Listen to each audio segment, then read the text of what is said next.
Assalamualaikum, selamat sejahtera. Kembali lagi dalam Bedah Gusti. Pada kali ini kita akan fokus kepada D Generation X. DX ni merupakan sebuah faction yang boleh dikatakan antara yang paling gah dalam sejarah WWE. Samping Nation of Domination, Hart Foundation, nama DX lah pada keharapan, dan pada ketika ini DX dikatakan pesaing utama kepada Pakatan NWO di WCW. Jadi apakah kisah sebagai DX ini? DX ini merupakan sebuah pakatan yang menampilkan sisi atau karakter yang rebel, memberontak, dia tidak terikat kepada undang-undang, tidak mahu dipegang atau dikongkong oleh sesiapa. Dan idea penubuhan DX ini pada ketika ia mula digagaskan dengan mengumpulkan Shawn Michaels, Triple H dan Chyna, dan kemudian disertai juga dengan Rick Rude. Semasa itu WWE belum ada ilham, belum ada idea nak namakan kumpulan ni kumpulan apa. Dan Shane McMahon yang pada waktu itu telah pun mula mengikut jejak langkah bapanya, kerja di belakang tabir, mendapat idea untuk menamakan DX ini setelah mendengar satu promo daripada Bret Hart masa pertelingkahan antara Shawn Michaels dan Bret Hart sebelum acara WWE Survivor Series yang menyebabkan Montreal Screwjob. Dan dalam salah satu promo yang diutarakan oleh Bret Hart telah menyebut perkataan degenerate, maksudnya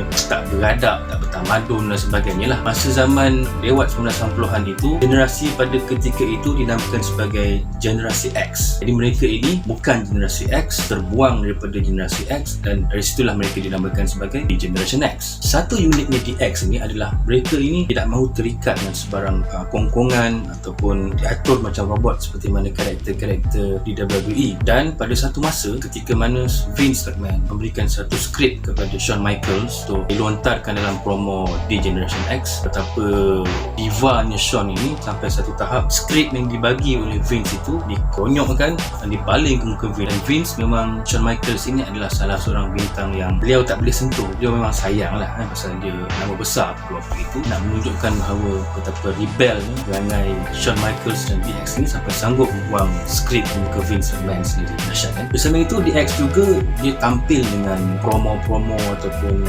hantaran-hantaran kata-kata yang tidak bertapis, suka mencarut dan sebagainya. Sampaikan pada suatu tahap pada waktu itu Raw disiarkan USA Network seperti mana sekarang, dan kerana keceluparannya kumpulan DX ni menyebabkan USA Network pada waktu itu berkata pada jam pertama WWE Raw disiarkan jangan tampilkan seorang pun anggota DX. Kena ban lah senang cerita. Dan selepas jam kedua, mungkin masa pertama tu banyak kanak-kanak yang sedang menonton, jadi tak sesuai lah, maka mereka menyatakan jam kedua je boleh keluar. Dan bila mana jam kedua keluar, barulah DX boleh Perlembahan Raja Lela. Tapi oleh kerana rating menunjukkan begitu ramai penonton menyaksikan pada jam kedua itu, menunjukkan DX ini berjaya menarik rating lah, dan akhirnya USA Network sendiri akur dengan hakikat tersebut dan menggunakan DX muncul dalam mana-mana slot dalam Raw. Satu lagi cerita tentang DX ni adalah salah seorang anggota DX, anggota asal DX adalah Rick Rude. Dan Rick Rude ni sebenarnya lah kawan rapat kepada Bret Hart, dan apabila insiden Montreal Screwjob berlaku, Rick Rude memang tidak segan silu menyatakan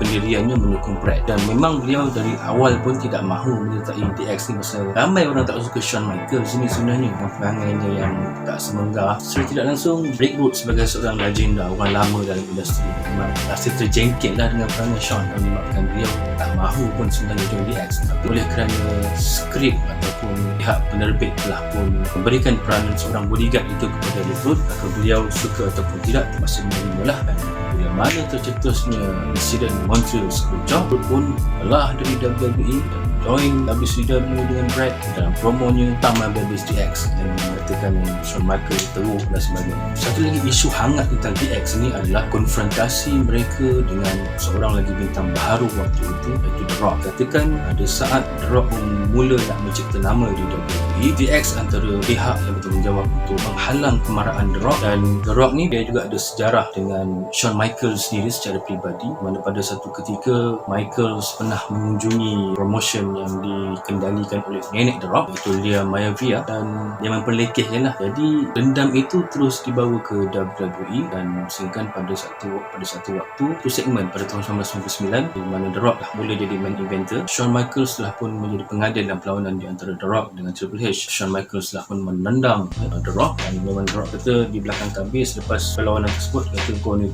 tendang kuat sangat kot muka aku ni. dia dibalas dengan Shawn kata kalau benda macam itu pun kau tak boleh nak terima, tak payah join wrestling lah kan. Dia panas lah The Rock. Sejak insiden itu, DX dengan pengaruh Shawn cuba untuk membenam The Rock sampailah The Rock bangkit sendiri tanpa bantuan DX, dan sehingga itu menyebabkan The Rock sampailah sekarang di zaman Attitude Era, di Ruthless Aggression tidak pernah terlibat dalam mana-mana perlawanan one on one dengan Shawn Michaels. Dan The Rock kata dia tak nak bekerja dengan Shawn mungkin kerana hatinya masih terluka. Bila mana Shawn telah pun bertepi seketika kerana cederaan belakang yang dialaminya, Triple H telah mengambil alih, dan pada waktu itu Triple H telah merekrut bintang-bintang lain untuk menyertai DX antaranya seperti Hot Dog, Billy Gunn, X-Pac, China. Bagusnya Triple H ni dia kata DX ini adalah eksklusif. Dia tak nak jadi macam NWO di WCW. NWO ni selepas satu tahap terlalu ramai yang join pakatan tersebut sampai anggota NWO sendiri tak kenal anggota NWO yang lain. Masuk minggu ni NWO juga. Triple H ni dia nak jadikan DX sebagai satu pakatan atau gagasan yang eksklusif. Dan juga China juga merupakan salah seorang anggota DX, anggota asal DX. Dia berfungsi sebagai bodyguard pada Triple H masa itu. China masih betul-betul lah badan kan. Dan semasa Stephanie menyertai Triple H di awal tahun 2000 sebagai isteri kepada Triple H, rekod sebenarnya masa tu mereka tak kahwin lagi. Triple H dan Stephanie berkahwin pada tahun 2003, berkahwin secara in real life, tapi secara kayfabe ni mereka telah pun digandingkan pada awal tahun 2000. Dan bila mana Stephanie dan Triple H digabungkan, China tidak diserapkan dalam DX. Sebaliknya China ditukarkan sebagai seorang bintang wanita yang dominan, menjadi juara antara benua dan juga menjadi jago suka ramah. Stephanie dan China ini ada cerita ni di mana dikatakan bahawa China membawa diri keluar daripada DX dan juga WWE sendiri, dan Triple H memilih Stephanie berbanding dirinya. Mereka dah mula ada hubungan mesra lah sebelum itu.